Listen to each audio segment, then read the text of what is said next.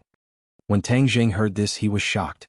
To be honest, he did not put the dragon group in his eyes before, but now that he heard Wu's words, he realized that he had been too careless. The government was not as weak as he had imagined. They had always been looking for ways to break the balance between them and the various major powers. This time, the super warrior was the key to breaking the balance. They had firmly grasped onto this key. The government could not launch a fatal attack on the dragon group at this time, because it would cause unrest in the country. This was a serious consequence that no one could bear. Therefore, everyone had to show their abilities under a stable premise.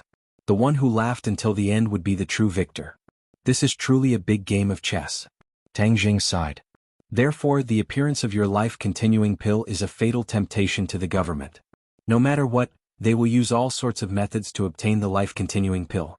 Only by going to the martial sect can you obtain the best protection.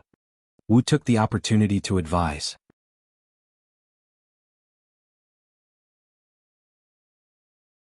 Chapter 486. Wu bit her lips and looked at Tang Jing with a complicated expression. She never thought that he would be so stubborn. Even in the face of such great difficulty, he would not compromise and was unwilling to go to the martial sect. Seeing Tang Jing turn around and leave, Wu did not chase after him. Her mind raced, and in the end she realized that she was still unable to complete the mission given to her by the sect master. She really had no way of bringing Tang Jing back to the martial sect. That day she left the capital and returned to the martial sect. From afar she saw the sect leader's wife Lan Yu. She hurriedly shouted respectfully, "Mistress." Lan Yu was still beautiful, even more enchanting than a blooming flower in spring. She smiled like a flower and said, "Marshal, you're back. What mission did your master ask you to carry out? Furthermore, your master has become a little strange since he came back last time. He doesn't want to say anything and has been in closed-door cultivation." Wu's heart skipped a beat as he asked, "Master is in closed-door cultivation?" "Yes, I think he seems to have encountered some kind of problem and has become silent. Even I am not willing to say much," Lan Yu said suspiciously. Wu asked tentatively, "Mistress, there is a question that has been hidden in my heart for a long time. I have not had the chance to ask for so many years. I wonder if Mistress can help me solve my doubts?" Lan Yu lovingly touched her hand and smiled. "I practically raised you single-handedly. You're just like my daughter. What questions can't a daughter ask her mother?" Wu revealed a rare smile and said, "Mistress, I will never forget your kindness to me for the rest of my life." "Silly girl, go ahead and ask." "Mistress, I heard that you and Master once had a child?" Hearing this, Lan Yu's smile quickly disappeared and she became incomparably sorrowful. "Marshal, why do you want to ask this question?" Wu's heart tightened as he said nervously, "Mistress, it's all my fault.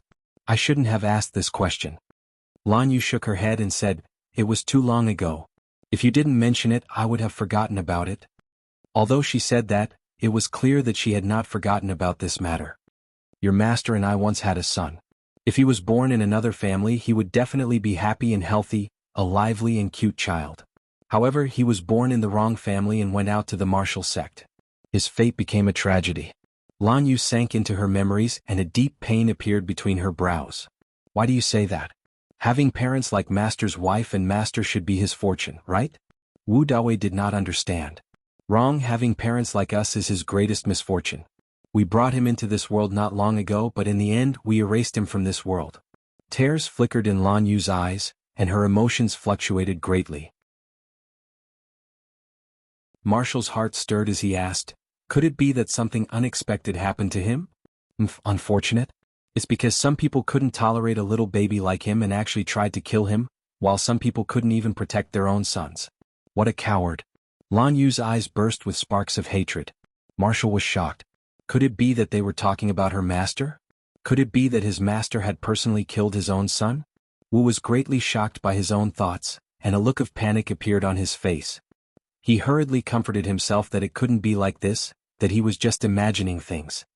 Master's wife, Master's martial arts are strong, how could he not be able to protect his child? Wu asked nervously. What's the use of having a high level of martial arts? He listens to that person's every command and doesn't even have the courage to resist. Who is Master obedient to? Wu had never seen anyone with such prestige. Even the few elders of the martial sect did not dare to be careless towards their master, especially the great clan elder who was the trusted aide of the previous sect master. However, he did not dare to give his master any face. The previous sect leader? Wu's heart skipped a beat. He finally guessed a bit. If there was anyone in this world who could make his master obey, then it could only be the previous martial sect leader who had already passed away. Could it be that the previous sect leader wanted to kill the child of his master and mistress? Why was that? Wu was confused. Wu asked suspiciously, "Mistress, could it be that you're talking about the previous sect leader?" Seeing that she had guessed it, Lan Yu did not hide it and coldly snorted, "Who else could it be other than him? That old thing actually tried to kill my newborn son for a groundless reason." Lan Yu's eyes burst out with intense flames of hatred. Wu was shocked. Master's wife bluntly called the previous sect leader an old thing. It seemed that the conflict between the two was not ordinary. However, this also aroused Wu Qianglie's curiosity. Even if there were too many secrets that could not be revealed to outsiders, she still wanted to understand the truth of the matter. "Mistress, why would the old sect leader do such a cruel thing to a baby?" Lan Yu stared straight at Wu and asked, "Wu, why do I feel that you're a little strange today? Why did you think of asking this question?" "I was just asking on a whim." Lan Yu shook his head and said, "I raised you since you were young, how could I not understand you? Are you hiding something from me?" After he finished speaking, his eyes were bright and full of expression, giving off a feeling that he could see through one's heart. Wu panicked and hurriedly covered it up. "Mistress, why would I hide it from you? You still want to lie to me? If you don't say it, I can directly go to your master and ask." "You've never hidden anything from him since you were young. I believe he will definitely know," Lan Yu said. "Don't go looking for master." Wu couldn't help but regret his curiosity. Regarding the matter of Tang Zheng, since his master had kept everyone else in the dark, there must be a reason for it. If mistress were to personally ask and master refused to tell her, then the already fragile relationship between the two of them would become fragmented. As someone who had been with them for dozens of years, Wu was naturally clear about the relationship between the two of them. Although the two of them were husband and wife, there was not much difference in the eyes of ordinary people. In reality, the relationship between the two of them was extremely tense and they had been separated for many years. Wu did not want to make things difficult for his master, nor did he want his married life to be affected because of this. Moreover, she thought of another possibility. Since master could not let Tang Zheng willingly return to the martial sect, what would happen if mistress were to make a move? With that thought, hope reignited in Wu's heart. Since that was the case, then telling mistress about this might allow things to turn around. Even if her master scolded her in the future, she would willingly accept it. "Mistress, there's something I want to tell you. Take a look at this photo first." Wu opened a photo on his phone. It was Tang Zheng. Lan Yu looked at the photo in a daze and asked suspiciously, "Who is he?" "His name is Tang Zheng and he is a cultivator." Wu stared at her, hoping to catch the slightest change in her expression. "Cultivator?" Lan Yu frowned suspiciously and said solemnly, "Wu, show him to me. Who exactly is he? It can't be as simple as a cultivator, right?" "Mistress, the missions I've been carrying out these past few days are all related to him. He's a newly risen cultivator, and his strength is already higher than mine." "How is that possible? Under your master's nurturing, it took you so many years to achieve what you have today, but he is a cultivator. In the current situation where cultivators are facing such a huge predicament, how could he have such a high cultivation?" Lan Yu questioned. Although she usually did not care about the affairs of the martial sect, she was naturally not unfamiliar with the situation of cultivators. "I don't understand either. Maybe he's the legendary genius cultivator who was born for cultivation.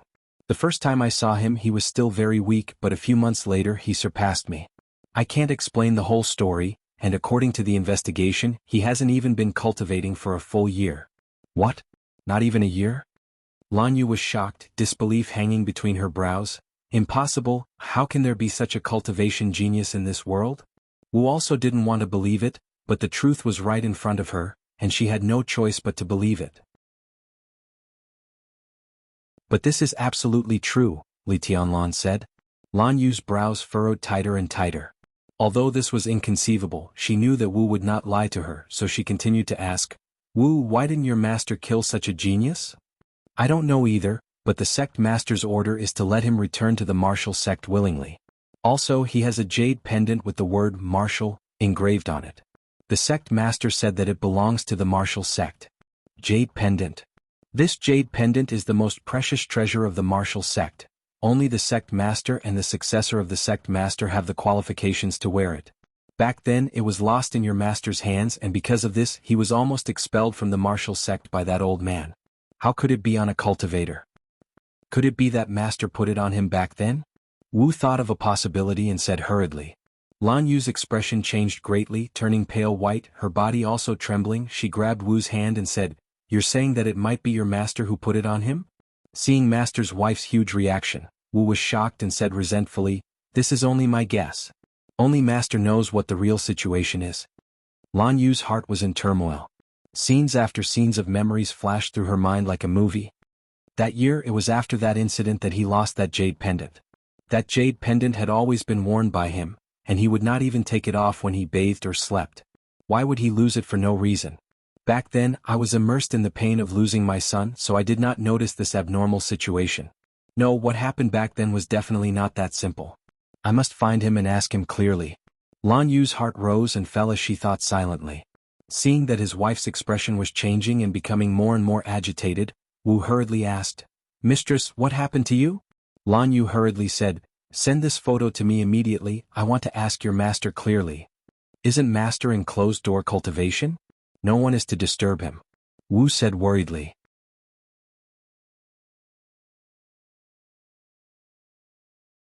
Chapter 487. When Wu saw the fierce side of his master's wife, he still tried his best to persuade her. "Mistress, master has ordered us to take revenge on this matter. If you go and denounce him, it will be bad if it causes an uproar." Lan Yu suddenly stopped in his tracks, his expression fluctuating as he thought to himself, "Although that old man is dead, he still has a lot of fans in the martial sect. The great clan elder was once his trusted aide. If my poor son really didn't die, then wouldn't it be a huge disaster if they found out?" Lan Yu's heart trembled. He turned around and stared at Wu, asking, "Where is Tang Jing?" "He's still in the capital for the time being." "Immediately take me to see him," Lan Yu ordered impatiently. Wu asked nervously, "Mistress, could it be that Tang Jing is your son?" Lan Yu bit his lips, hesitated for a moment and said, "I don't know either, but since he has that jade pendant on him, then I must investigate and get to the bottom of it." Wu's emotions became extremely complicated. Although she had already guessed that this would happen, when she was about to confirm it, she was unable to determine whether this matter was good or bad. The martial sect had always taken hunting cultivators as their responsibility, and in the end the son of the martial sect's sect master was also a cultivator. Wasn't this a huge irony? Of course, Wu could not bear to see the reputation of the martial sect damaged and his master's reputation destroyed. However, she could not wait to find out the whole story. If Tang Jing was really the son of her master and mistress, then wouldn't a family reunion be the happiest thing in the world? Wu was an orphan. Although she was raised by her master and mistress since she was young, she did not have her own real parents after all. Occasionally she would urgently wish that her biological parents were by her side. Therefore, after weighing the pros and cons, she was inclined to let the family reunite. "Mistress, if Tang Jing is really your and master's child, then what should we do? Is he a cultivator?" Wu asked tentatively. "So what if he's a cultivator? That was how that old man concluded that my child couldn't practice martial arts, but was a genius in cultivating magic. That was why he couldn't tolerate an infant. Now, no matter who it is, if they dare to harm my child, I will fight them to the end even if I have to give up my life," Lan Yu said aggressively. Looking at the resolute Lan Yu, Wu could not help but feel a little envious of Tang Jing. If he really was his master's child, then he would be the happiest child in the world to have a mother like his master's wife. However, when Wu heard that the old sect leader had determined that the baby in swaddling clothes was a genius in cultivating magic, he was even more certain that Tang Jing was that baby, because he was a genius cultivator. Without stopping, the two immediately set off for the capital. At this moment, Tang Jing was already sitting in the Yen family's living room. Several important figures of the Yen family were gathered together, and the king of medicine was also accompanying him. Just now, Yen Padian had personally welcomed him at the entrance. His etiquette was so high that it was truly rare. As the host and guests sat down, Tang Jing first thanked Yen Luyun for his generous gift at the auction. Yen Padian hurriedly said that he was welcome, but in reality, it was the Yen family who had taken advantage of him. The price of the 2 life-continuing pills was much cheaper than the other families. That was a huge bargain. Yen Padian looked at Tang Jing benevolently and sighed, Truly, the waves behind the Yangtze River are pushing the waves in front. Previously, when I acknowledged you as my master in Medicine King City, I was so shocked that my old heart was about to stop. Tang Jing laughed and said, Elder Yen is too serious. This time you have provoked the dragon group. Xing Feng is a vile person who will seek revenge for the smallest grievance. You must be careful. Yen Padian reminded him. Seeing that he and Wu were so serious about this matter, Tang Jing did not dare to let his guard down and nodded in agreement. Yen Padian did not expect to be able to completely rope in Tang Jing in just a few days. This was a long-term process that was imperceptible, so he was not in a hurry. After chatting with Tang Jing for a while, he found an excuse to leave. The King of Medicine and Yen Qishan followed him and left the hall. As a result, only Yen Qingyi and Yen Luyun were left in the hall. Yen Qingyi gave Yen Luyun a look, and Yen Luyun also found an excuse to leave. Only Tang Jing and Yen Qingyi were left in the hall. Immediately, Tang Jing's expression became strange. What kind of medicine was this Yen family selling in their gourd? Were they trying to use a beauty trap on him? But there was no need for a nun to use a beauty trap, right? Tang Jing did not know whether to laugh or cry. Seeing Yen Qingyi stand up and walk towards him, he did not bat an eyelid and stared straight at her. Without a doubt, Yen Qingyi was indeed a beauty, and it was a kind of otherworldly beauty that was not tainted by the smoke and fire of the mortal world, causing one to not have the slightest bit of dirty thoughts. Can you accompany me for a walk? Yen Qingyi's red lips parted slightly, and her voice was very light, as if it was not tainted with the smell of smoke and fire. With the invitation of a beauty, if Tang Jing mercilessly refused, it would not be justifiable. Thus he nodded and stood up. Yen Qingyi did not say anything else and directly walked out of the door. Tang Jing followed closely behind her and was a step behind. Looking at her back, he suddenly had a great interest in this young miss of the Yen family. She had an identity that others yearned for even in their dreams, but she did not cherish it in the slightest. She also did not do the things of a rich second generation, and instead left the mortal world to become a monk. It has to be said that she was an anomaly. Towards this kind of unusual person, Tang Jing naturally had a desire to learn more. Yen Qingyi's steps were very slow, but each step seemed to have been measured with a ruler, not more, not less, not even a bit off.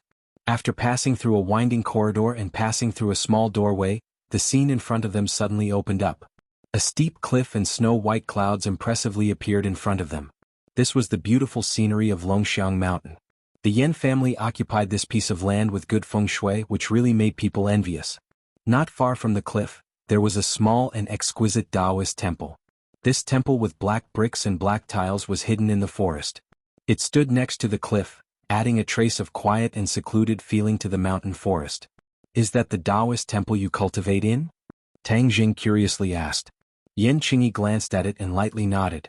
This doesn't really match your identity. Tang Jing joked. With Yen Qingyi's identity, even if she was to become a monk, she would not be in such a shabby little Taoist temple. It's only a place for a monk to live. As long as one has the Tao in their heart, what difference does it make whether they are big or small? Yen Qingyi lightly said. He, as expected of a monk, your knowledge is indeed different from us, this kind of layman. Layman? You are not necessarily too modest. You are a cultivator. How many cultivators are there in this world? I think you should know better than me. You should also understand that your identity is not simple, so how could you be a layman? But no one said that cultivators are not laymen. They are always entangled with worldly matters, unlike you who have seen through the mortal world. If you are not a layman, then what are you? Yen Qingyi looked at the clouds in the distance and said, I have not seen through the mortal world. People who cultivate the Tao in their hearts. There is no need to see through the mortal world. If you see through everything, then how can you cultivate the Tao? This Tao is the Tao of the world, and it is closely related to the mortal world. Only by understanding the mortal world can you truly cultivate the Tao. Tang Jing exclaimed in surprise. This point was out of Tang Jing's expectations, and seemed to have a deeper meaning. There are thousands of Taoists in the world. Everyone has their own Tao and everyone's Tao is different. However, many people's Tao is too vulgar. They may not be able to understand their own Tao even if they spend their whole lives. May I ask what your Tao is? My Tao. Tang Jing frowned. He had never thought about this question. He had experienced ups and downs along the way, but did he have a Tao? Tang Jing really did not know the answer. You don't know? Tang Jing nodded honestly. I am just a vulgar person. I really don't like to ponder about these complicated and profound things. No, it's just that your Tao has not yet revealed itself. When you continue to walk step by step in the future, you will eventually comprehend your Tao. At that time, your achievements and your cultivation will rise to another level. Tang Jing smiled bitterly. Then I'll take advantage of your auspicious words. However, you specially brought me here for more than just talking about Tao, right? Yan Qingyi withdrew her gaze from the distance and then stared at Tang Zheng. When their eyes met, Tang Zheng found that her gaze was deep. There was a kind of realm of selflessness that made people involuntarily fall into her eyes. Do you believe in fate? Yan Qingyi asked. Fate? Tang Zheng shook his head blankly. I don't know, but I do know one thing. I believe in myself. I believe that I can control my own fate with my own strength. It seems that you are very confident. You can say that. When Tang Zheng was a child, he believed that his own efforts could be exchanged for higher grades. Now he believed that hard work could increase his cultivation, and thus enhance his strength and control his own fate. Everyone has their own fate. You are the same. Since there is fate, it means that it is arranged by the heavenly Tao. Then there are traces to follow and even know in advance. Tang Jing laughed involuntarily and said, Your words are exactly the same as the fortune tellers on the street. I believe that if you go and do fortune telling, your business will definitely be good. Yan Qingyi acted as if she did not hear him and continued, To predict the future is to know a person's fate in advance. Oh, is there anyone in the world who has this ability? Tang Jing asked casually. Yan Qingyi nodded seriously. Tang Jing was stunned. He was just casually asking, why did she nod so firmly? Do you want to know your own fate? Yan Qingyi asked. Hehe, do you really want to be a fortune teller? Tang Jing laughed involuntarily. Please answer me. Yan Qingyi was still serious. Seeing that she did not seem to be joking, Tang Jing's smile gradually disappeared, and he looked at her suspiciously. If she was not Yan Qingyi, Tang Jing would definitely think that he met with a scammer, and immediately turn around and leave. Since she was not joking and she said with such certainty that there was such a person who could predict the future, it meant that she knew this person, or she was this person. Tang Jing was shocked by his own deduction. Although he was a cultivator and knew mysterious techniques, he never thought that he could predict the future. Because that kind of ability was too heaven-defying.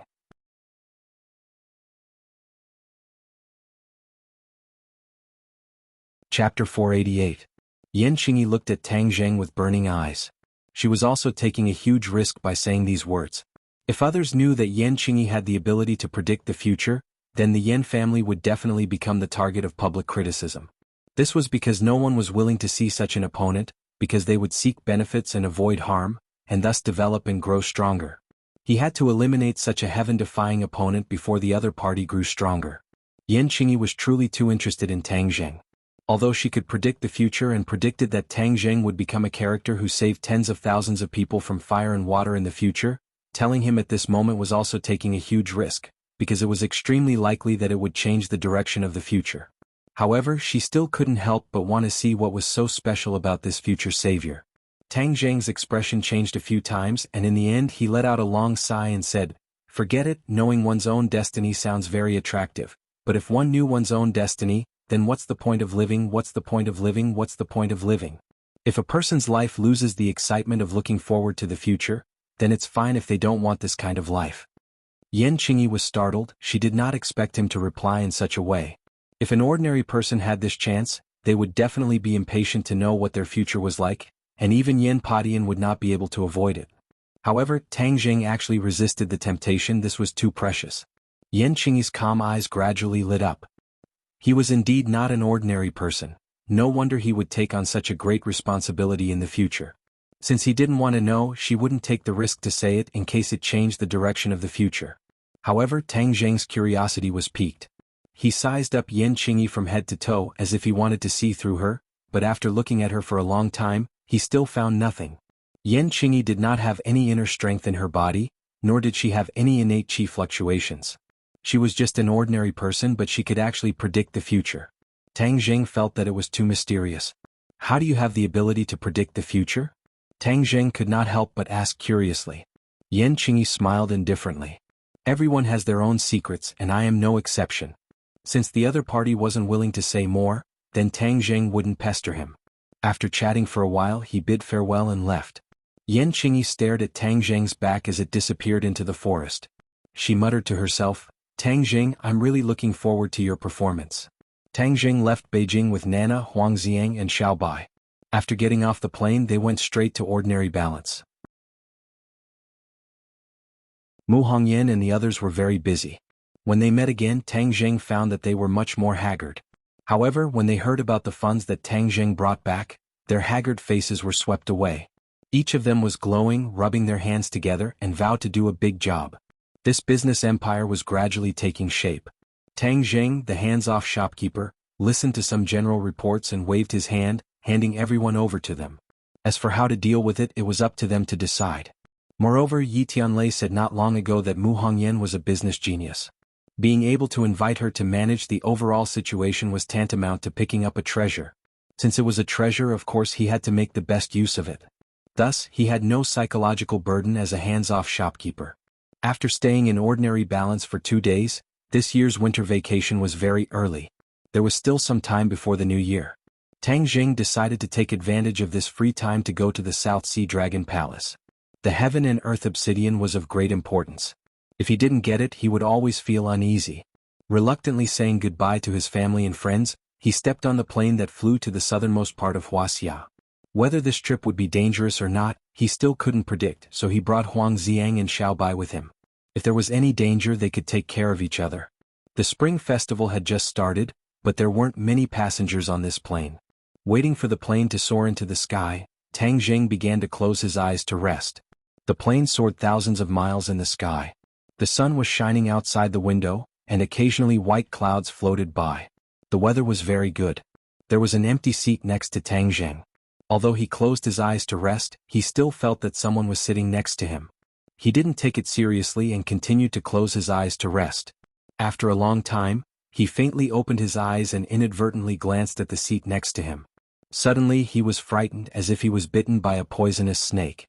If it wasn't for the seat belt, he would have stood up directly. However, he quickly calmed down.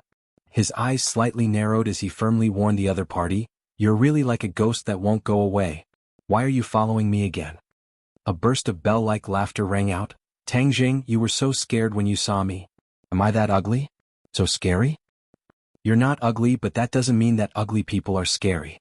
You're the dignified holy maiden of Li Palace, but instead of staying in Li Palace, you're following me like a ghost. What exactly do you want to do? Do you want to kill me?" Tang Jing asked in an unfriendly tone.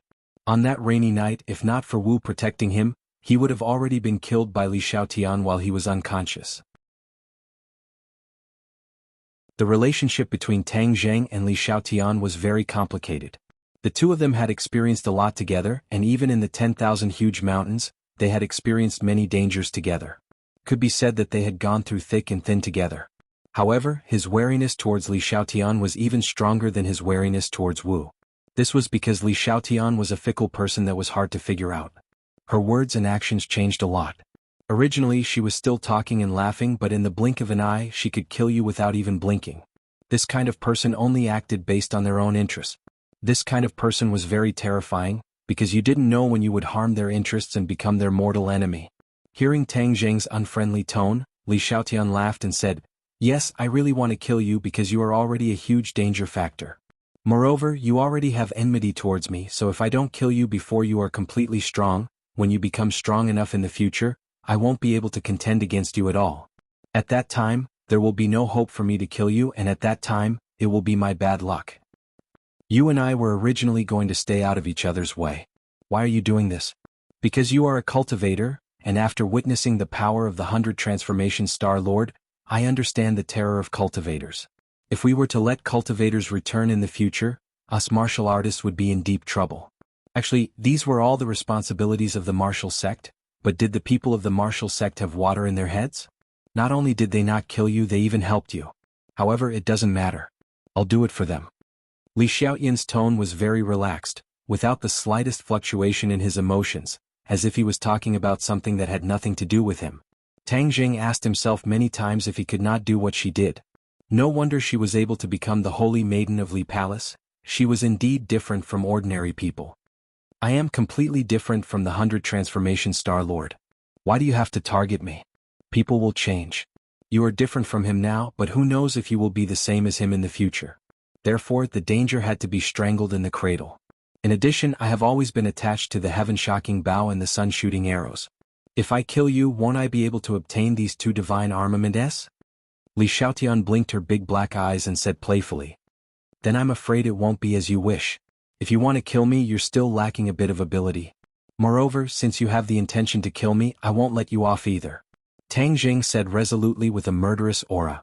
Tang Jing did not have the habit of not killing women.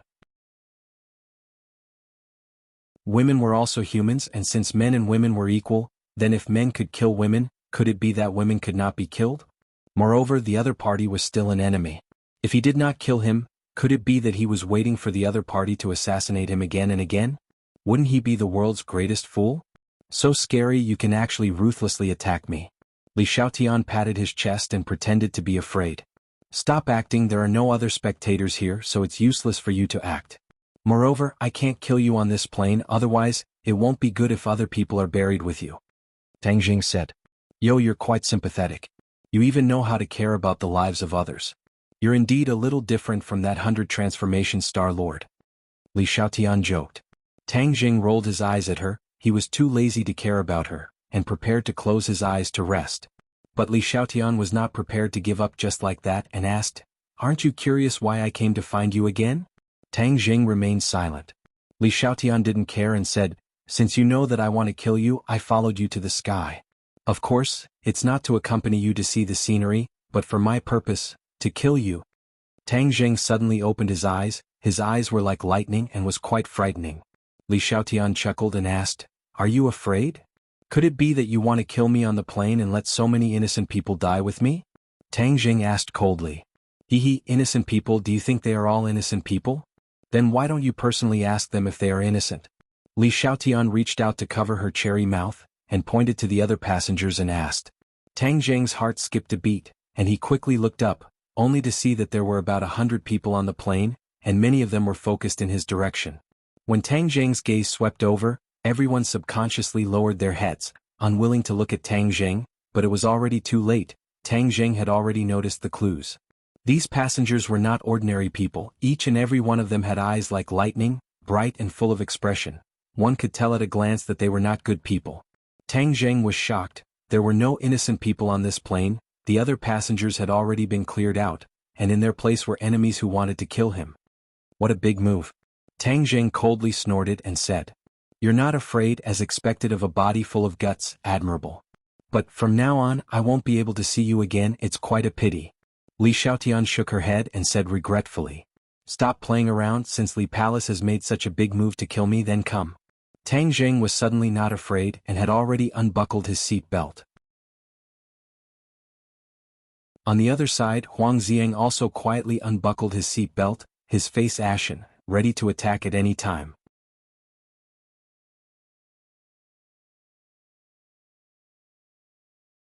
Chapter 489.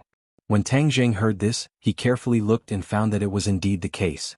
The people from Li Palace were all women, and these were all tall and sturdy men. It seems that you have found a helper. I am not your opponent, so of course I need to find a helper. This time my helper is not simple. Li Xiaotian proudly said. Just as he finished speaking, a person walked over. Tang Jing's pupils shrank as he stared at the person and coldly said, Xing Feng, it's you? Li Xiaotian was actually working with the dragon group. This was really unexpected. Tang Jing, I know that you definitely still have the life-continuing pill. Hand it over and we can let you go. Xing Feng murderously said. You still want the life-continuing pill? Tang Jing coldly said, You really don't want to give up. Tang Jing, going against the dragon group is going against the country. You are digging your own grave. Heng, your words sound dignified and even better than singing. But what qualifications do you have to represent the country? Don't talk to me about these useless things. It is you guys who want to go against me and not me who wants to go against you. If you want to use your strength to bully the weak, then let's see if you are strong enough. Tang Jing said with a smile that did not reach his eyes. Li Xiaotian coldly watched from the side. Seeing that Tang Jing was unyielding, he could not help but clap his hands and said with a smile, You really have spirit. Strong. Since it is like this, then what are you waiting for? Finished speaking, Li Xiaotian stood up and took a few steps back. Xing Feng did not say anything and waved his hand. In an instant, Tang Jing and Huang Xiang were surrounded by layers upon layers of people. You want to attack me from 10,000 meters up in the air? You guys are dreaming. Tang Jing jokingly said. It is because we are 10,000 meters up in the air that you have nowhere to hide and nowhere to run. Xing Feng proudly said. With the previous experience, Xing Feng had clearly learned his lesson. Is that so? Tang Jing did not comment. Do it. Xing Feng waved his hand, and more than 10 guns were pointed at Tang Jing and Huang Ziang. I know you're not afraid of ordinary guns. Have a taste of the power of these guns. Tang Jing felt a chill in his heart. These guns were definitely not ordinary guns. He did not dare to be careless and waited for them. Bang bang bang. The other party pulled the triggers together, and bullets shot out from the muzzles. Before the bullets hit Tang Jing, they exploded and the air seemed to freeze. Tang Jing's expression suddenly changed. He shouted, "Be careful," and pushed out both of his palms. With a whoosh, a strong wind blew in their faces. Everyone felt a burning sensation on their cheeks as if they were being burned by fire. The cold air produced by the explosion was instantly neutralized, but the other party did not stop. Instead, he continued to pull the trigger. Bullets blotted out the sky and instantly enveloped the space in front of Tang Jing. You want to force me to submit just like that? Dream on. Sky-swallowing technique. Tang Jing roared. He drew a circle in front of his chest with his palm, and an invisible suction force was instantly produced. It was as if a black hole had appeared in the void. The bullets that blotted out the sky disappeared without any warning. Ah! Many people cried out in alarm. Even Li Xiaoyan's eyes flashed with a strange light. Now it's our turn. Do it. Before Tang Jing finished speaking, he had already leaped out like a fierce tiger. In such a small space, although the enemy had the advantage of numbers, not everyone could use their full strength. There were only about 10 people who could face Tang Jing face to face. Although the other party was a super soldier, there was still a large gap between their individual strength and Tang Jing's. Therefore, under Tang Jing's bold and fierce moves, several people had already fallen. Huang Ziang did not care. He passed by Tang Jing and directly charged into the enemy's battle. Battle cries rose and fell and people kept falling.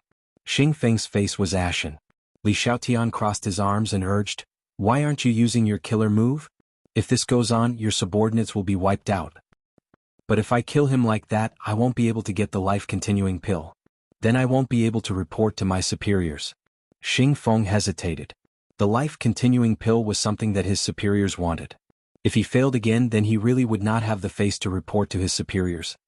Kill him and take his sumaru pouch. Won't you be able to get what you want? Li Xiaotian suggested.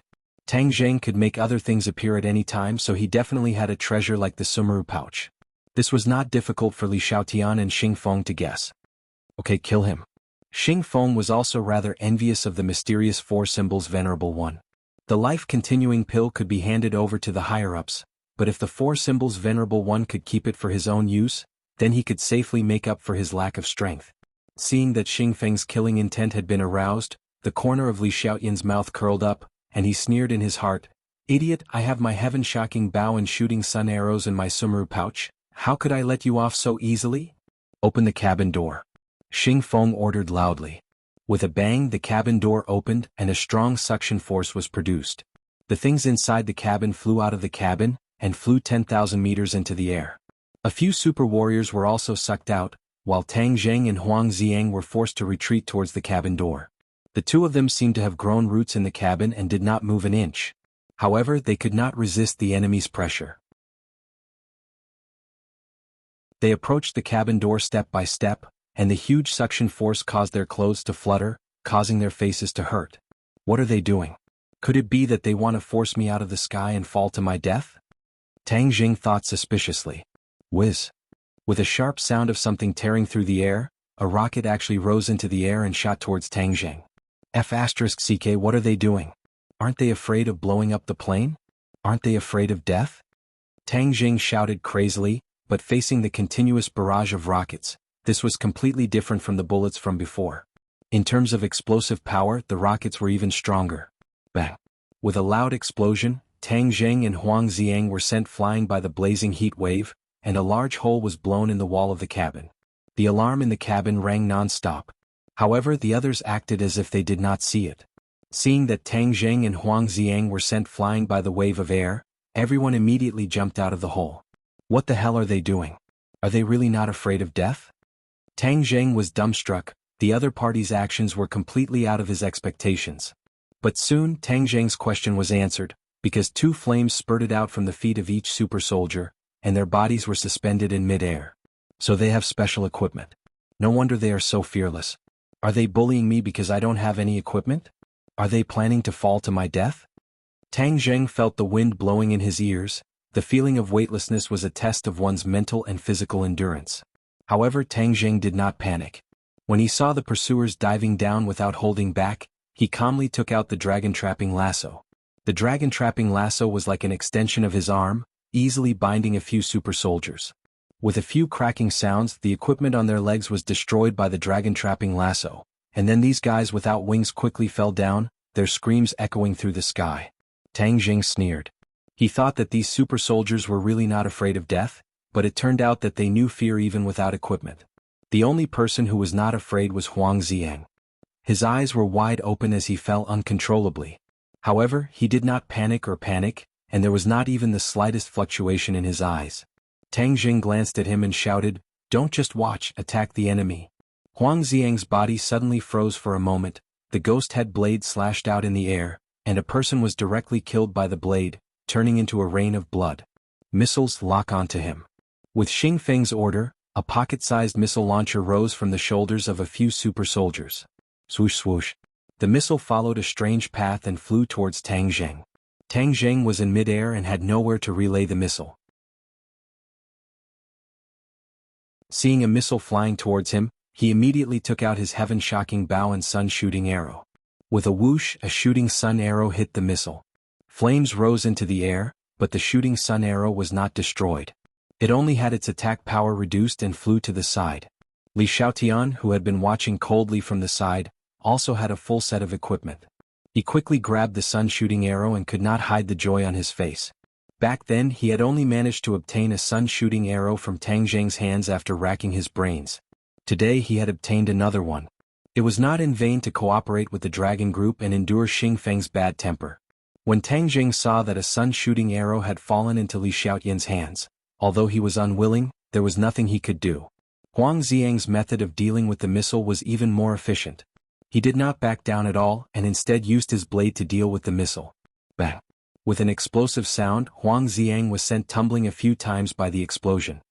His body was blasted open, and his clothes were tattered as fresh blood flowed out. However, he did not feel any pain at all. Instead, he roared like a madman filled with anger. "Tang Zheng, today is the day you die.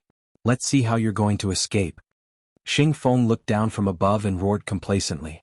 Tang Zheng looked at the other party hatefully.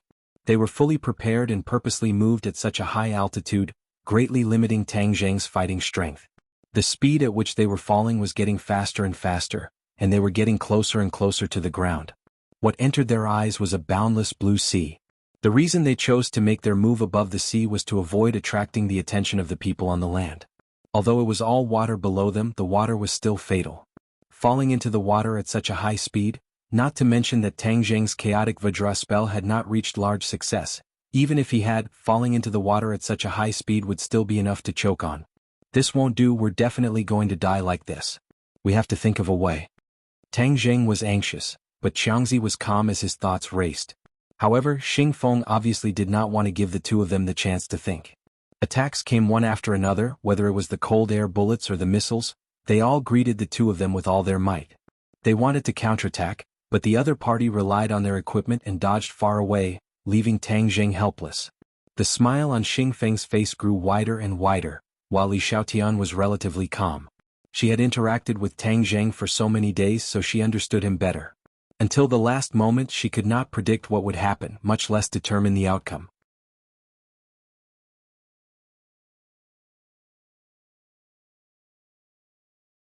Chapter 490. As they approached the surface of the sea, they could already see the reflection of the sun. "Venerable Four Symbols, it's up to you now." Tang Zheng gave a loud cry as the Four Symbols Senior appeared out of thin air. Tang Zheng leaped up and climbed onto the Four Symbols Senior's shoulder before drilling into the Four Symbols Senior's chest. He hurriedly controlled the Venerable Four Symbols to catch the falling Huang Ziang. At that moment, a missile hit the Venerable Four Symbols, causing sparks to erupt from its body. Many people cheered, but the cheers quickly turned into cries of surprise. Although the Venerable Four Symbols was hit by the missile, it was unharmed. Humph, I'll show you the power of the Venerable Four Symbols. With a thought from Tang Jing, the Venerable Four Symbols waved its hand. Bang! A super soldier was sent flying by the fist and fell into the sea like a cannonball, causing a huge splash. Retreat, retreat quickly. Xing Feng knew how powerful the Venerable Four Symbols was. Seeing this, he hurriedly ordered. Everyone quickly retreated and fired at the Venerable Four Symbols. However, the Venerable Four Symbols was invulnerable and unharmed. Boom! A heaven-shaking explosion sounded out as the Four Symbols Senior fell into the sea, causing huge waves to soar into the sky. Even though Tang Zheng was inside the Four Symbols Senior's body, he was still knocked dizzy by the huge impact. Fortunately, he was not seriously injured. Squeak squeak. Xiao Bai suddenly appeared in front of Tang Jing out of thin air. Previously, because of the flight, Tang Jing used an illusion to temporarily cut off Xiao Bai's connection with the outside world. The outside world could not see it and it did not know what was happening outside. Due to the violent tremors, the illusion lost its effect and Whitey was revealed. The little guy stretched its neck and looked around with its big eyes, not knowing what had happened. Tang Jing patted its head to comfort it, then turned his attention to the outside world. The Venerable Four Symbols was a huge creature and weighed a lot. Of course it could not swim. As soon as it entered the sea, it quickly sank. By the time the super soldiers reached the surface, the Venerable Four Symbols had completely sunk into the sea.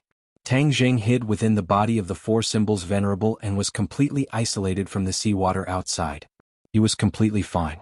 Huang Xiang was also lying on the shoulder of the Four Symbols Venerable without any abnormality. Huang Xiang was Tian Chanzi's puppet. Although his appearance was still that of a human because of his cultivation, his body was completely different from that of an ordinary human. Therefore, even if he was in the sea, he would still be fine without breathing. Moreover, the pressure from the sea wouldn't harm his body for the time being. The sea had returned to its calm state. The Dragon Group's equipment could only fly in the air and not dive. So, they could only watch as Tang Zheng disappeared into the sea. Xing Feng's face was ashen as he cursed, "A bunch of useless things. There are so many of you, yet you can't even deal with the two of them. What are you waiting for? Take off your equipment and dive down to take a look." A few super soldiers jumped into the water to investigate, while the others stared at the surface of the sea. The smile on Li Xiaoyan's face disappeared as well. He sighed faintly and said, "It's useless. Since he disappeared from our sight, it'll be difficult for us to find him again." "Humph, don't tell me he'll just stay under the water and not come out? I don't believe he'll turn into a fish in the sea," Xing Feng said unwillingly. Li Xiaotian didn't comment and said, "This time I cooperated with you because I thought the Dragon Group's strength was outstanding. Now it seems that my expectations were a bit too high."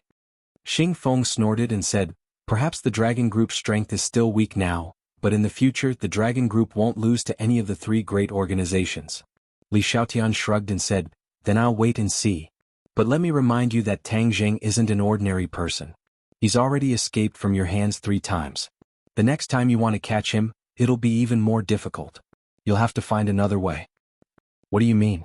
"It's very simple to deal with a person. As long as you find his weak spot, you can make him surrender without resistance. He'll do whatever you want him to do." Li Xiaotian said with a smile, but his eyes were like a poisonous snake, causing others to tremble in fear. Xing Feng didn't feel any fear. On the contrary, his interest was piqued and he said, "I'd like to hear the details." Li Xiaotian was just about to speak when he saw a few people rushing out of the water. Then they fell from the sky and fiercely crashed into the water. Tension.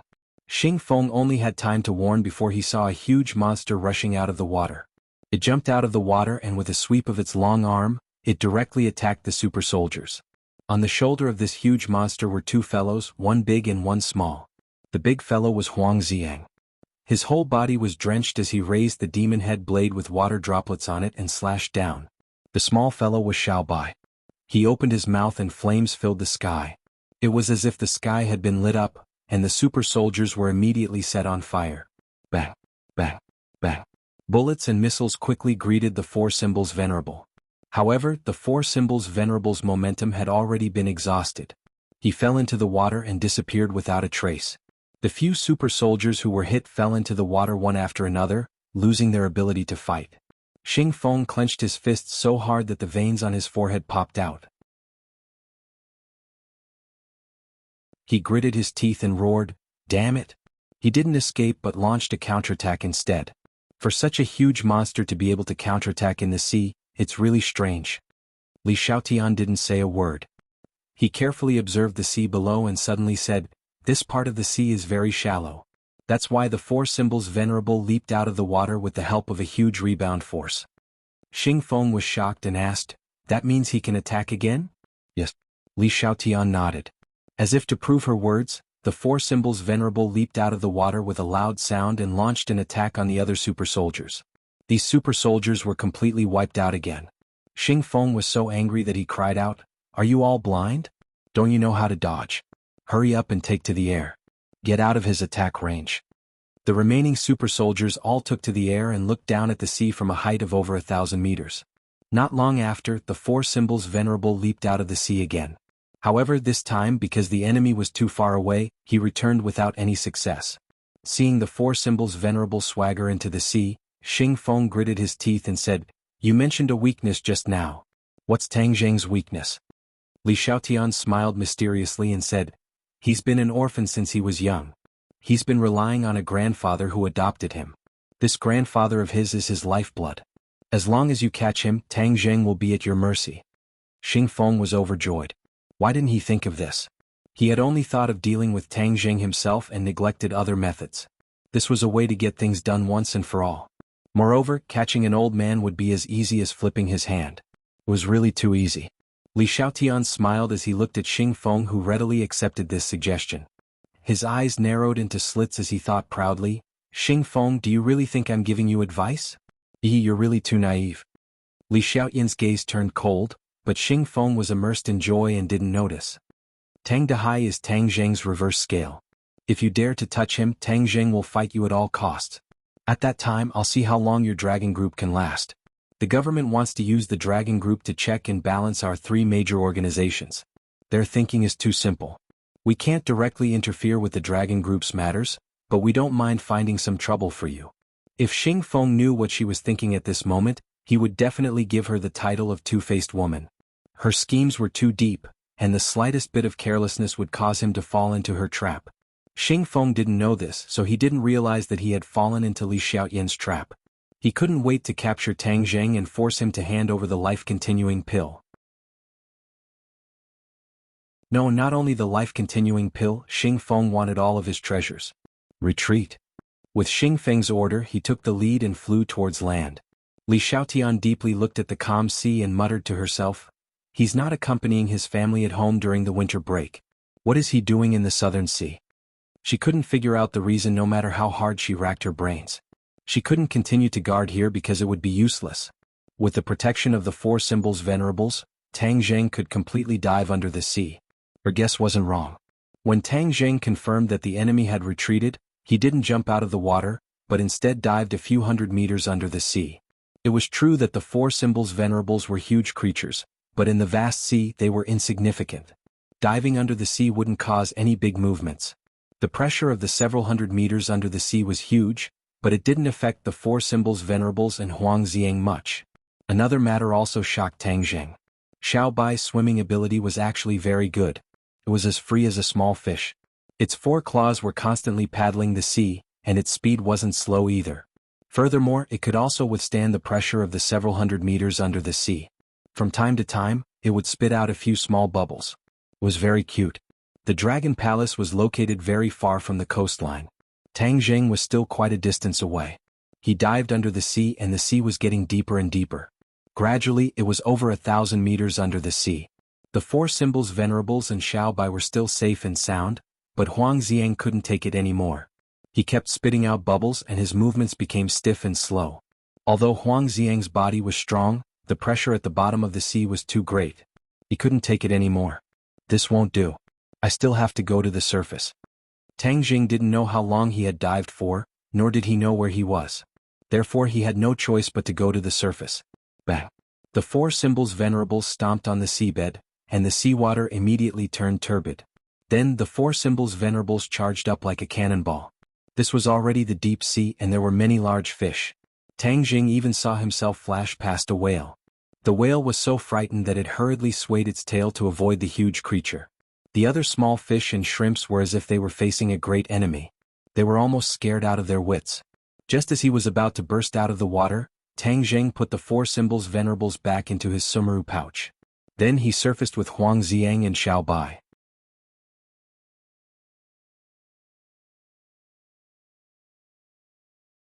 Chapter 491. There were no clouds in the sky, a pure white sailboat was floating in the vast sea, and a person was lying on the deck. Tang Zheng and Huang Xiang came out of the water and made a lot of noise. They immediately woke up the person lying on the deck sunbathing. She immediately stood up and looked at the strangers who suddenly appeared in surprise. She covered her cherry mouth in surprise.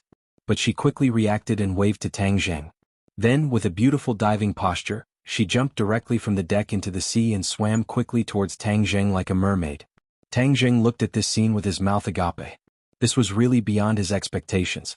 When he saw the mermaid getting closer and closer, he also came back to his senses, but he did not act rashly. Instead, he looked at the mermaid who was getting closer and closer. Fumed, the mermaid took a deep breath and finally stopped hitting the water and stopped in front of Tang Zheng. "Huh? You didn't drown?" She did not speak in Wuxia language but in English. Fortunately, Tang Zheng's English is good and he understood. "We didn't drown," Tang Zheng said. "Then why are you in the sea?" she asked with her big round eyes. Tang Zheng stared at the other party without blinking. The other party was indeed a famous mermaid. In fact, she was really beautiful. She was a Westerner, tall, with deep eyes, especially her hair and skin that were wet by the sea, glowing with a crystal luster, and her big eyes seemed to be able to speak, blinking. More importantly, she was wearing bikinis. Her exquisite and graceful figure was revealed without a doubt. Every inch of her body was just right. Especially the surging waves on her chest, they were constantly swaying as they were hit by the waves, causing ripples in one's heart. Tang Zheng quickly calmed his mind and looked at the other party curiously, then glanced at the sailboat not far away. Although he didn't know much about sailboats, it seemed that this sailboat was also very valuable, which meant that the other party's identity was not ordinary. In addition, what made Tang Zheng like her even more was that she did not hesitate to jump into the water to rescue them. As a beauty, it was not easy to have this kind of courage and kindness. "We are fishermen. We went out to sea to catch fish, but we were careless and our boat was destroyed by the waves. After that, we drifted on the sea. Fortunately, we met you. Otherwise, we would have been buried in the sea." Tang Zheng made up a story and said with great emotion. Surprisingly, the mermaid did not suspect anything. Instead, she said sympathetically, "Then you are really pitiful. Fortunately, I met you. This means that your bad luck has come to an end." "Thank you for saving my life," Tang Zheng said gratefully. "Don't say too much. Let's get on the boat," the mermaid said. The few of them swam back to the boat. Tang Zheng glanced around and did not see anyone else. This mermaid was very bold. She was not afraid that they were bad people and directly picked them up on the boat. She was not vigilant at all. He did not know what she was doing drifting on the sea. The mermaid carefully looked at the two of them and muttered in her heart. These two did not seem like fishermen. However, she did not delve into it because her attention was quickly attracted by Xiao Bai. The little guy was standing on the deck and shaking off the water. He was pouting his little pink mouth and was quite cute. The mermaid's eyes lit up and she cheered, "Wow, what a cute little animal."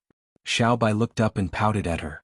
He jumped onto Tang Zheng's shoulder and grabbed Tang Zheng's wet hair. He looked at the mermaid curiously. "What kind of animal is this? How come I've never seen it before?" she asked in surprise. Tang Zheng looked at her in surprise. When other people saw Xiao Bai at first glance, they would treat it as an ordinary puppy. Only she did not classify Xiao Bai as a puppy. "He's called Xiao Bai. He's my pet." Tang Zheng did not answer Xiao Bai's type. The mermaid nodded but did not ask further. Because with her family's upbringing, it was very rude to ask further. "How cute. Looking at your appearance, are you from an island nation?" the mermaid asked. This was a common phenomenon. In the eyes of these Westerners, when they saw people with Eastern faces, they would first think of people from an island nation. They would not think of them as people of the great Wuxia. It had to be said that this was a great irony. "We are from Wuxia," Tang Zheng corrected. The mermaid was startled and quickly apologized. "I'm really sorry." "It's okay. Wuxia is a country with a long history of civilization. I've always been looking forward to it," the mermaid said in the purest Wuxia language. Tang Zheng was stunned. Did he hear wrong? She actually spoke Wuxia language and it was very standard. She was definitely a person who had received the most professional training.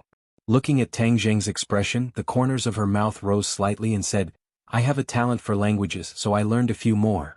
Tang Zheng sighed, "Amazing. I haven't asked your name yet." "You can call me in. What about you?" "My name is Tang Zheng." "He's Huang Ziyan." "Nice to meet you." And smiled. The light of the sun in the sky seemed to be covered by her smile. "Your fishing boat was destroyed by the waves. Where are you going now?" "Back to Wuxia?" And asked, "Where are you going?" "I'm going to the southernmost part of the ocean."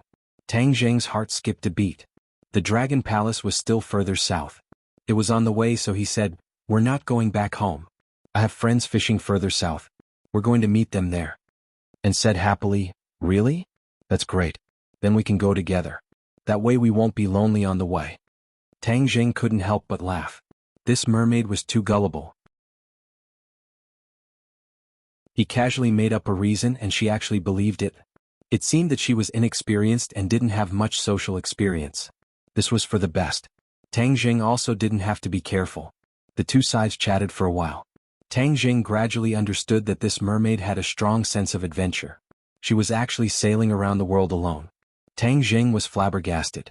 Her guts were simply too big. Not to mention encountering bad people. Even if there were all kinds of big waves, it would be filled with unknown risks. Her family was actually willing to let her take this risk. In addition, she wasn't from the Western Empire as Tang Zheng thought.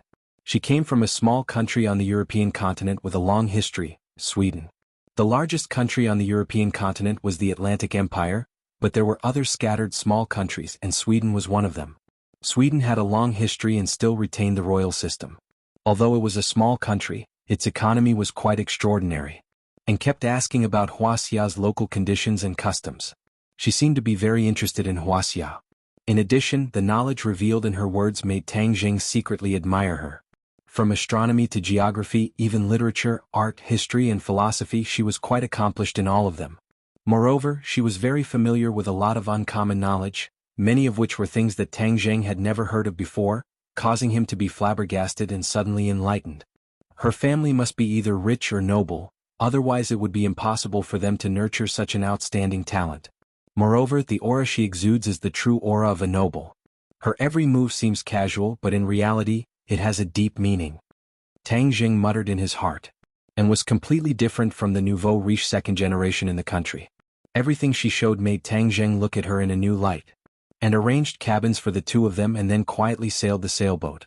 Tang Zheng had nothing to do, so he sat on the deck and watched the clouds and the sea scenery. After a day of sailing, they came to a deeper part of the ocean.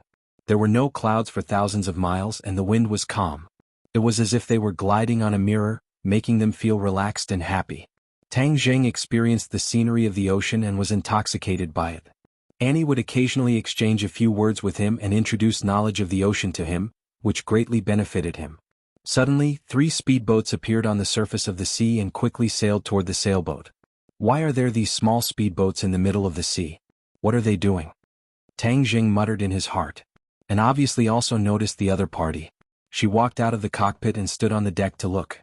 "Who are they?" Tang Zheng asked curiously. And shook her head. "I don't know. I've never encountered such a situation before." As they spoke, the speedboats arrived in front of the sailboat and slowed down. The speedboats surrounded the sailboat from front to back. Tang Zheng's pupils shrank. He clearly saw the people on the speedboats. They didn't come with good intentions. These people were all carrying guns, ammunition and other weapons. And walked to the side of the boat and looked at the other party. "What do you want?" she asked. "Aha, we're going to be rich this time. This lady is obviously not an ordinary person. You'll definitely get a lot of ransom money."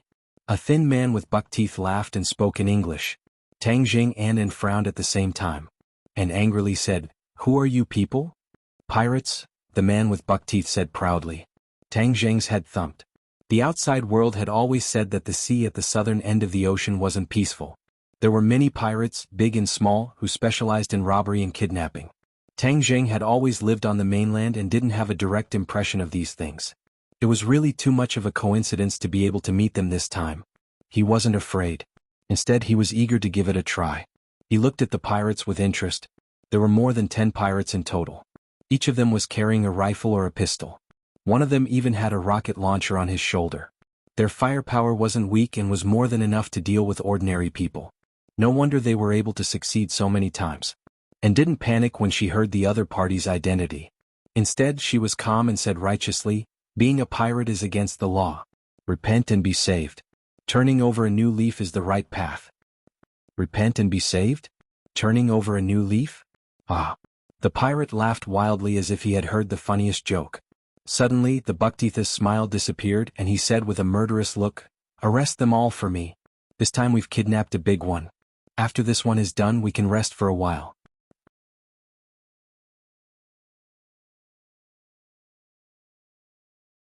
Chapter 492. It was Tang Zheng's first time seeing pirates, so he wasn't afraid. Instead, he was a little curious.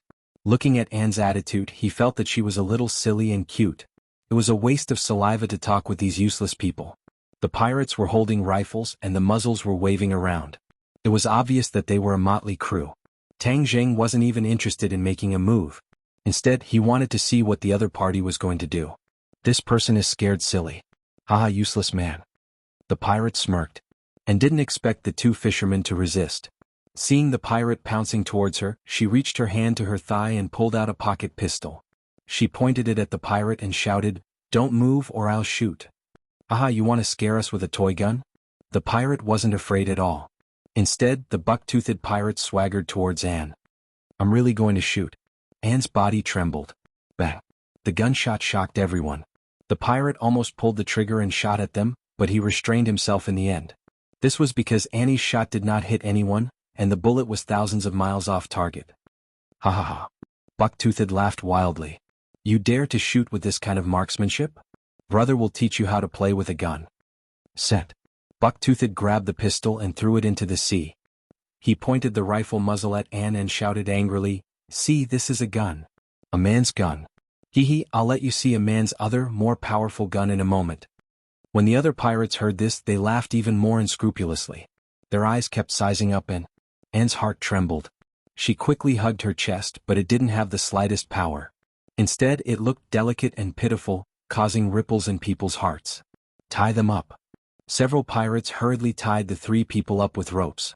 Tang Zheng and Huang Xiang didn't resist because Tang Zheng had a new idea. These pirates weren't good people. They had burned, killed, and plundered countless times. Since he had encountered them today, it was their bad luck. If he could get rid of these guys while he was at it, he would be doing a good deed. Pirates were a group of people, and it was impossible for there to be only a few of them. Therefore, Tang Zheng was prepared to pretend to be a hostage and infiltrate the pirates' base, then remove this malignant tumor in one fell swoop. "There's a puppy here. We'll have dog meat tonight," Buckteeth shouted excitedly when he saw Xiao Bai. "Capture him." Xiao Bai opened his mouth to protest but was stopped by Tang Zheng's gaze. However, when he saw the pirate approaching with a knife, Xiao Bai did not sit still. He jumped into the sea and disappeared. "Sigh, what bad luck. That little bastard is actually so smart." He escaped. "Jumping into this boundless sea means certain death, so it would be better to make us a side dish," Buckteeth said regretfully. Tang Zheng was not worried about Xiao Bai, because he saw a white figure falling into the ship from afar. "This ship is high-grade goods. We really got a big fish this time," the pirate said excitedly as he looked around and knocked on the side of the ship. "This ship is yours, right, little girl?" Buckteeth asked Anne. "It's mine." "Then who are they?" "Looking at them, it's obvious they're not with you. Their clothes are also shabby, so it's obvious they don't have much money. It's better to just push them into the sea," Buckteeth said fiercely. "Stop there, my friends.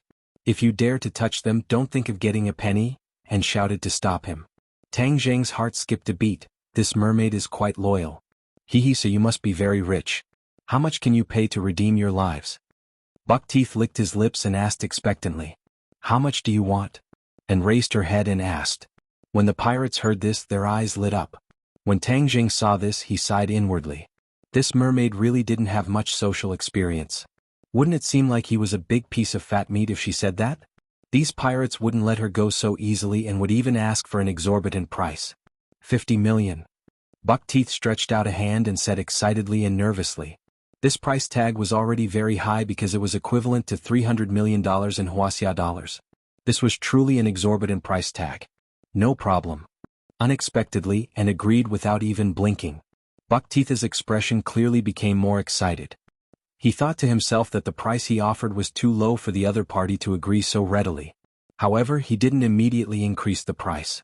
The people were in his hands, so it wouldn't be too late to increase the price after the 50 million arrived. Tang Jing sighed inwardly. This was going to be troublesome. If she hadn't met him, he was afraid this mermaid would really be out of luck. The sailboat and speedboat rode the wind and broke through the waves.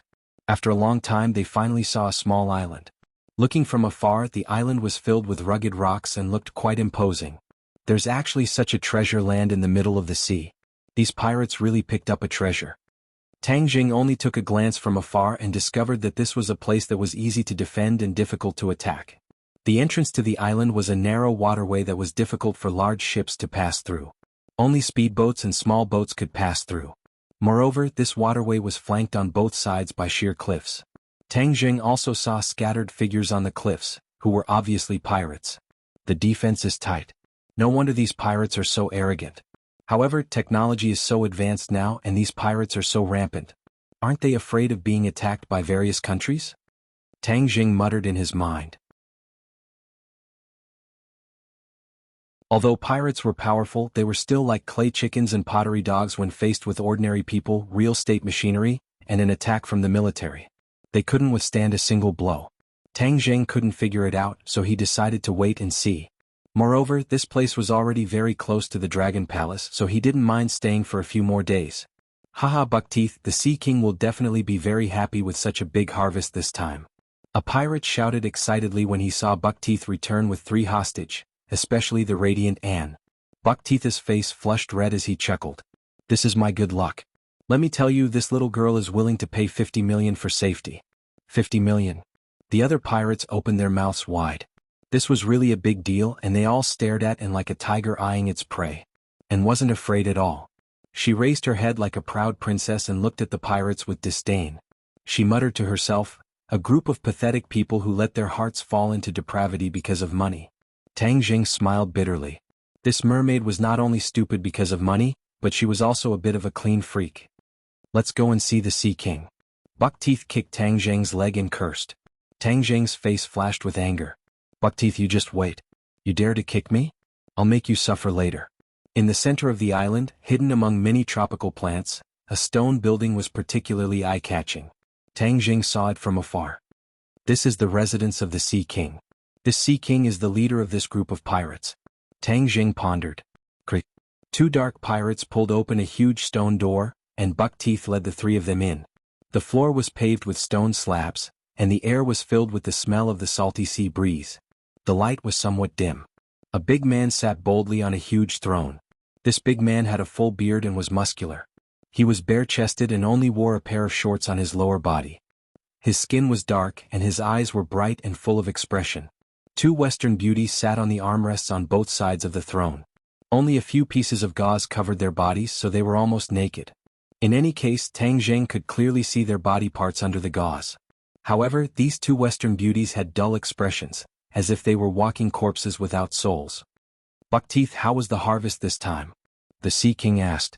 Buckteeth knelt before the Sea King and said respectfully, Sea King, the harvest this time was quite bountiful.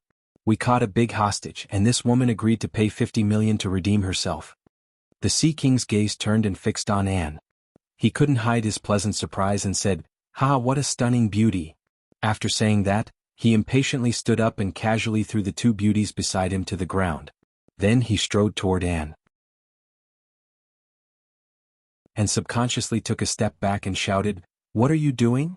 The Sea King grabbed Anne into his arms and said with an evil smile, "I've never seen such a stunning beauty before. Buckteeth, you've done a great service this time."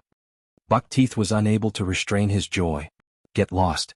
If you dare touch me, you won't get a single cent," and loudly shouted to stop him. The Sea King's hand subconsciously stopped and released Anne. He laughed mischievously and said, "Don't worry, I'm a very trustworthy businessman. As long as you give me the money, I definitely won't touch you." Anne heaved a sigh of relief, and some color returned to her pale cheeks. Tang Jing secretly shook his head. This silly girl actually believed this pirate leader. If she could believe his words, then pigs could fly. The Sea King's gaze roamed over Annie's body as he thought to himself, Beauty, when your money arrives, I'll slowly enjoy you. Getting both the person and the money at the same time, that's the style of the Sea King, haha. Make the call and transfer the money. The Sea King handed a satellite phone to Anne. Annie hurriedly dialed the number and the call went through immediately. However, the Sea King snatched the phone away and shouted into the phone, "Your relative is in our hands. Prepare to transfer 50 million to us, or I will immediately throw him into the sea to feed the sharks." "Who are you? Why do you have this phone?" A dignified man's voice came from the satellite phone. "Beauty, what's your name?" "He actually doesn't believe me," the Sea King asked. And is in our hands. Do you hear me clearly now?" The Sea King said arrogantly. The other party's breathing clearly paused, and then he said in a deep voice, "Let me talk to Anne. We have always complied with our customers' requests. We can satisfy your request." The Sea King handed the phone to Anne's mouth. "Father," and called out. "And don't worry. We'll definitely get you out." The Sea King immediately took the phone back and said, "Now you know that I didn't lie to you. Transfer the money to this account immediately. If you don't receive the money within an hour, you won't be able to see your precious daughter again. It's too difficult to gather 50 million in an hour. 6 hours. If I don't see the money in 3 hours, you can just wait to collect the corpse."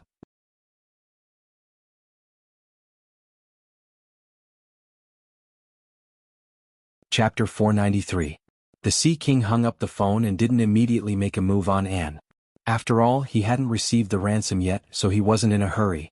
"Beauty, you'd better pray that your family will pay as promised. Otherwise, I won't be able to guarantee anything." The Sea King grinned and laughed evilly, and raised her head arrogantly. Although she had become a captive, she didn't put the other party in her eyes at all. She said proudly, "My family will definitely pay." Tang Jing secretly shook his head. This Anne's background wasn't small, but it was obvious that this group of pirates didn't intend to let her go. Even if her family wasn't ordinary, it was impossible to save her in this vast sea. This heavy responsibility could only fall into his hands. However, Tang Jing wasn't in a hurry to make a move. He wanted to play a monkey and see what kind of tricks this group of pirates had up their sleeves. Take them down and lock them up. The Sea King resisted the desire in his heart and waved his hand, deciding that what he didn't see wouldn't bother him. Buckteeth hurriedly pushed the 3 people away with a malicious smile and walked toward the back mountain of the island. After a while, they stopped in front of a cave. 2 pirates were guarding the entrance with guns. When they saw Buckteeth walking over, they hurriedly bowed and greeted him. It seemed that Buckteeth's position among the pirates wasn't low. He was a leader. "Go in," Buckteeth said and pushed Tang Jing with all his might. They walked into the cave, which was even more humid and had a rancid smell. And hurriedly covered her nose, frowned and cried out, "Why is it so smelly?" "Ah, you're hostages. Do you still want to be picky?" "Hurry up and go," Buckteeth said sarcastically. Tang Jing and Huang Xiang didn't care, but Anne looked pained. It was as if she was suffering more than being killed. Ah, she really is a delicate young lady from a rich family. Instead of paying attention to the danger, she's so concerned about these minor details. Tang Jing shook his head. He really couldn't understand the mermaid's brain circuit. Bang! The 3 people were locked in the outermost cell. The cell door, which was made of wooden sticks as thick as an arm, was tightly shut. "Let's wait patiently. We'll see in 3 hours, hee. Buckteeth lingered on Anne's body as if he wanted to see through her clothes. Seeing Buckteeth swagger in, and gradually adapted to the smell and slowly let go of him. Seeing that Tang Jing didn't say a word, she thought he was scared and hurriedly comforted him. "Don't worry. When my family gives them the money, they'll let us go. We'll be safe." Tang Jing didn't know whether to laugh or cry. He didn't know where her confidence came from. Didn't she know that some people could lie? "Thank you," Tang Jing said casually. These pirates are too abominable. They must have done a lot of bad things. Once we leave, I'll definitely send people to capture them all." And bit her lips and spoke ruthlessly. Before Tang Jing could respond, a soft snicker rang out. Tang Jing and Anne were startled and looked at each other suspiciously. And quickly asked, "Who's laughing?" "I'm laughing at your shameless boasting and overestimating yourselves."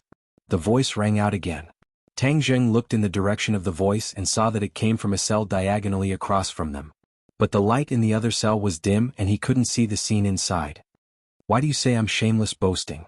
"I'm not lying," Anne argued. "You're just a woman, yet you dare to talk nonsense about capturing this group of pirates. If this isn't shameless boasting, what is it?" the other person retorted. Anne's face gradually turned red as she asked, "Who are you? Why are you speaking for the pirates and boosting their morale while diminishing your own?" "I wanted to capture the pirates, but I didn't expect to become a prisoner," the person said self-deprecatingly, full of disappointment. "Ah, so you're an enemy of the pirates. Then who are you?" "International Peacekeeping Force." The man hesitated for a moment and said. Tang Jing and Anne were stunned for a moment. Peacekeeping Force? They often heard this word. This kind of force mostly appeared in various international conflicts or other dangerous places. How could it appear in this pirate's lair? As if understanding the doubts of the two, the other person said, "The United Nations has been paying attention to this group of pirates for a long time. This time they sent a large number of elites to capture them in one fell swoop." He stopped and didn't continue. Obviously, this operation was a complete failure, so he was embarrassed to speak. Thinking about it, it was also very reasonable. Even the peacekeeping force had failed, but instead that she wanted to capture all the pirates. This was indeed a bit of shameless boasting. Tang Jing didn't expect this group of pirates to be so notorious that even the peacekeeping force was alarmed. This made him even more determined to get rid of this group of pirates. However, he was also very curious. The combat power of the peacekeeping force should be more than a level higher than this group of motley crew. Why did they mobilize so many people to crusade against them fail? Obviously, Anne also had this question in her heart, so she asked directly. The other person was silent for a moment, sighed and said dejectedly, "Originally we were well prepared. Everyone was very confident in the air and sea attack. But I don't know why in the blink of an eye, all our mechanical equipment failed. The plane crashed, the ship broke down and we became live targets. We were shot down and sunk." Recalling that scene, he still had some lingering fear in his heart, because all of this had far exceeded his imagination. Everything had happened too quickly, and all of his comrades had been sacrificed. In the end, he was the only one left in the army of hundreds. He was prepared to give himself a glory bomb, but he didn't have time and was directly captured. Anne's eyes widened in disbelief. As if listening to a book, she subconsciously shook her head and said, "You're making up a story." The other person laughed self-deprecatingly. "I also hope that all of this is a story I made up so that my comrades can come back to life." And looked sad and didn't say more. It seemed that the other person wasn't making up a story, but what he said was a fantasy. She definitely wouldn't believe it. But when Tang Jing heard this, his pupils involuntarily shrank. He asked, "Could it be that the pirates have some kind of high-tech weapon?" "Impossible." The other person denied it immediately. "There is no such high-tech weapon in this world because this kind of weapon is too heaven-defying. It's impossible for it to exist." Tang Jing thought about it and found that it was true. If there really was a high-tech weapon that could stop all the planes and warships, then the country with such a weapon would definitely become the master of this world. It was like he had the sharpest spear and the strongest shield. He was the only one who could attack others. If the enemy wanted to deal with him, it was simply a fool's dream. Tang Jing muttered in his heart. If this wasn't a high-tech weapon, then what could it be? He couldn't figure it out no matter how much he thought about it. The other person seemed to be tired of talking. No matter how Tang Jing and Anne asked, he didn't say anything. The cave fell into a dead silence. Although Anne's face turned a little pale, she still comforted Tang Jing softly. "You have to have confidence. We will definitely regain our freedom." Tang Jing smiled. "I have confidence." Annie smiled, thinking that it was her consolation that worked. She began to chat with Tang Jing, not feeling the slightest bit of self-consciousness as a captive. After a long time, Buckteeth strode in with a few pirates and fiercely grabbed the person in the cell. Tang Jing and finally saw the other person clearly. He was a tall white man with injuries on his body. He wasn't in good spirits, but there was a trace of determination and unyielding between his brows. "What are you doing?" Anne immediately questioned loudly when she saw the situation. "Haha, beauty, you really have a merciful heart. You can't even protect yourself, but you still have the leisure to care about others," Buckteeth said with a smirk. "Hurry up and let him go. Look at how injured he is. Don't tell me you still won't let him go? Do you still have any humanity?" Anne's question was powerful and awe-inspiring. "We're freeing him and we're giving him a final performance in front of a global audience. After today he's going to be the most famous star in the world. We're helping him, you know?" Buckteeth argued irrationally. And froze for a moment and didn't immediately understand the meaning of the other party's words. However, Tang Jing immediately understood. The pirates were going to broadcast the killing of the peacekeeping soldier live worldwide. This kind of thing was very proficient in using by various terrorist organizations. This was to increase the deterrence and make everyone afraid of them. There was no doubt that a global broadcast of killing a peacekeeping soldier was more powerful and could achieve better results than killing an ordinary person. This group of pirates is no different from a terrorist organization. They have no humanity at all. Tang Jing silently criticized. This kind of live broadcast was not only a nightmare for ordinary people, but also for the families of the killed. How cruel was it? The peacekeeping soldier also understood what fate was waiting for him. A trace of pain flashed across his face as he proudly said, "What's so terrible about death? When I carried out this mission, I already disregarded life and death. I believe that in the future what awaits you will be a double trial of morality and law. In the end your end will come." Buckteeth flew into a rage and kicked the other party over. He cursed, "You want to judge us? Dream on. But today is your end. You've already said a few words." After saying that, he waved his hand and several pirates immediately dragged the captive out like a dead dog. "Stop, you're not allowed to leave. I won't allow you to kill anyone." And anxiously stomped her feet and shouted to stop them. "I'll call you the Sea King. I want to tell him that you must let this person go, or else you won't get the ransom." And really threw caution to the wind and didn't even care about her own safety. When Buckteeth heard about money, he immediately stopped and glared angrily at Anne. "What did you say? If you kill him, you won't get the ransom."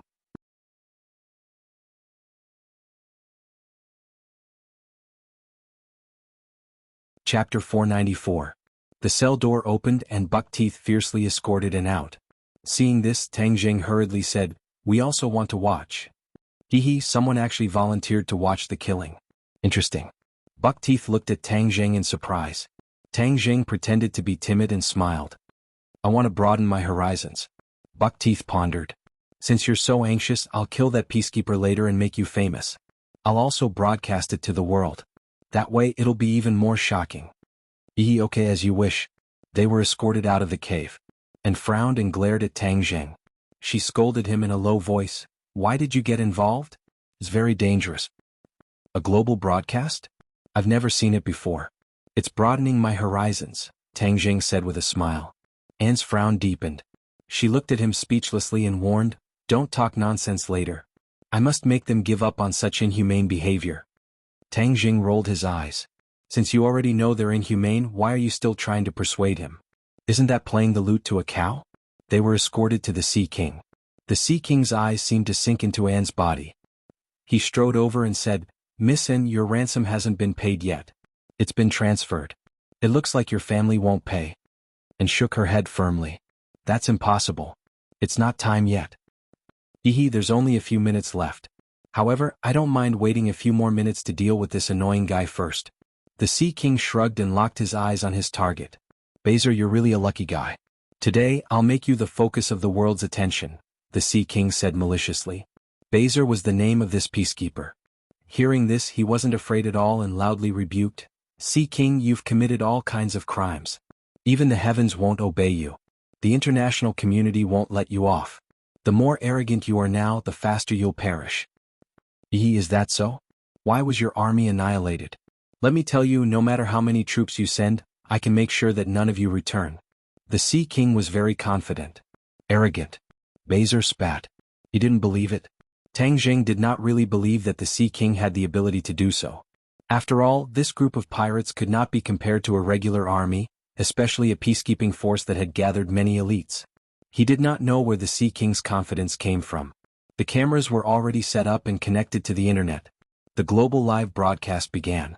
The Sea King swaggered back to his throne and faced the camera. He did not cover his face like the other terrorist organizations. It was as if he was not afraid of exposing his appearance. "Viewers from all over the world, today I, the Sea King, will bring you a feast of blood and lives. I will show you who the real king of the sea is." The Sea King's opening was simple and straightforward, full of confidence. In today's society, the internet covered the entire world. Therefore, when this live broadcast video was released, it immediately attracted the attention of many people. However, most people treated it as a prank. However, the Sea King did not disappoint the audience. He immediately ordered his subordinates to bring Baser in front of the camera. A gleaming knife was placed on Baser's neck. "Hey, the acting is quite realistic. It's just a claptrap. It's just a clickbait. Yeah, he didn't even cover his face. There isn't such a bold terrorist organization in the world. The audience left comments. Most of them still did not believe it. However, the United Nations was shocked. Ordinary people did not know about Bezer's background, but the United Nations was very clear about it. Many people even knew about the encirclement operation against the Sea King not long ago. The United Nations thought that the whole group had been annihilated. They did not expect that there would be a captive. If they killed Bezer in front of the entire world, the impact would be unimaginable. The United Nations immediately took action. However, at the same time, they found that a few ships had appeared in the sea. They were moving at full speed towards the island. The Sea King did not know about this, nor did he care. He was focused on the audience's reaction. Seeing that most of them did not believe him, he angrily slapped the seat and said, "You don't believe me, right? Don't worry. You'll believe me in a while. I'll show you the power of the Sea King. However, I have to introduce myself first so that everyone can get to know me. You can call me the Sea King because I am the king of the sea. I'm currently on an island in the middle of the sea. I've named it Sea King Island. This is my base. I announce that from today onwards, all ships that pass through this area will have to pay taxes to me in order to seek my protection." At the same time, Buckteeth opened a sea map. The Sea King drew a large circle on a large area on the map. This meant that this area of the sea would be included in his sphere of influence.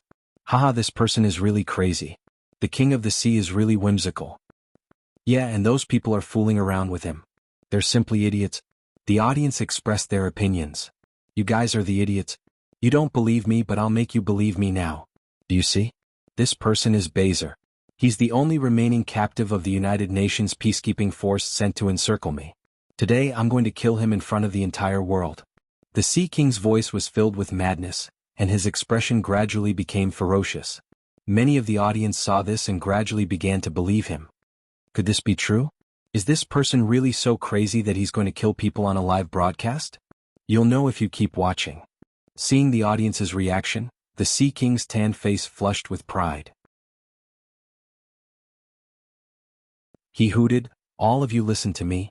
From today onwards, anyone who doesn't pay taxes to me will end up like him." With that, the Sea King took the broadsword and pointed it at Bezer's neck. At this moment, the entire world's audience held their breaths. Bezer's expression didn't change. He shouted righteously, "Sea King, you're crazy. What awaits you is the trial of the entire world. I'll judge you first today. I, the Sea King, pronounce you, Bezer, to be executed immediately." "Stop," and rushed over and pushed the Sea King away. She stood in front of Bezer, her face flushed red. "I won't allow you to hurt him. This is a crime. Do you know that?" Wow, a beauty actually rushed out. "She's so beautiful. Is she an actress?" "Ah, I know. This must be a show." The tense nerves of the audience relaxed and they started to tease. "Isn't this Princess and of the Swedish royal family?" Suddenly, an audience member commented. "Princess, is this a joke?" "Yeah, how could a princess be in a movie? This must be a joke." The audience didn't believe it. The audience member immediately posted a link to a web page. Out of curiosity, everyone clicked on it. It was a photo of the Swedish royal family attending an event. Anne's photo was among them. She was even described as the most beautiful princess of the Swedish royal family in the past 100 years. Wow, it's really Princess Anne. Could this video be a joke? The Sea King actually captured Princess Anne too. Shocking news. This is too explosive. One by one, exclamation marks appeared in the minds of the audience. At the same time, the world's major news media picked up the news and immediately reported on this incident that was originally thought to be a farce. The world's major news outlets immediately cut to the live video. This time it wasn't only on the internet but also on TV. The incident had escalated. The Sea King didn't expect this turn of events. He didn't rush to capture Anne. Instead, he stretched his neck and his eyes scanned Anne's body. I've caught a big fish this time. The goddess of luck is so good to me. Aha, so Bezer is just a small shrimp. This beauty is the real deal." The Sea King suddenly rushed to Anne's side and grabbed her lotus-like arm. He smiled maliciously and said, "So it's your highness. It's my great honor to be here on Sea King Island today." As he spoke, he bent over and made a gentlemanly gesture, but it was neither fish nor fowl. He didn't look like a gentleman at all, and frowned in disgust. Tang Jing didn't expect to meet the princess of a country. No wonder she had such a strong aura and was so confident. This is getting more and more interesting. Since her identity is so special, it seems that she doesn't need my help. If a country's princess was captured, the other party would have taken action long ago. Perhaps the rescue team would have arrived soon. Of course, there was no need for Tang Zheng to be the hero and save the beauty. Moreover, the Sea King knew Anne's identity and wouldn't easily make a move against her. This was because he wasn't targeting a person or a family, but an entire country. Other than those anti-human and anti-social terrorists, even a master cultivator like Tang Zheng wouldn't dare to make an enemy of a country. However, a princess of a country sailing around the world by herself. Her courage isn't ordinary. She has a very adventurous spirit. Tang Zheng couldn't help but look at Anne. This princess was really different from the rest. She didn't take the usual path. Hee, no wonder your family was willing to pay the 50 million ransom. It's because my price was too low. This price definitely doesn't match the princess's identity, the Sea King said greedily. Then what do you want? Anne asked. Seeing the contempt in Anne's eyes, the Sea King became angry. He rolled his eyes and said with a smirk, since the price is too low, I'll use other things to make up for it. As he spoke, he pinched Anne's chin. Her fair skin immediately flushed red. She angrily said, let go of me. You're tuning in to the Han Lee's Wuxia Chronicles YouTube channel. We're so grateful for your support, and don't forget to subscribe to join us on this incredible journey through captivating stories. Your generosity through donations truly makes a world of difference, as it's the primary source of revenue that allows me to expand and enhance this channel for you. Thank you from the bottom of my heart for being a part of this adventure.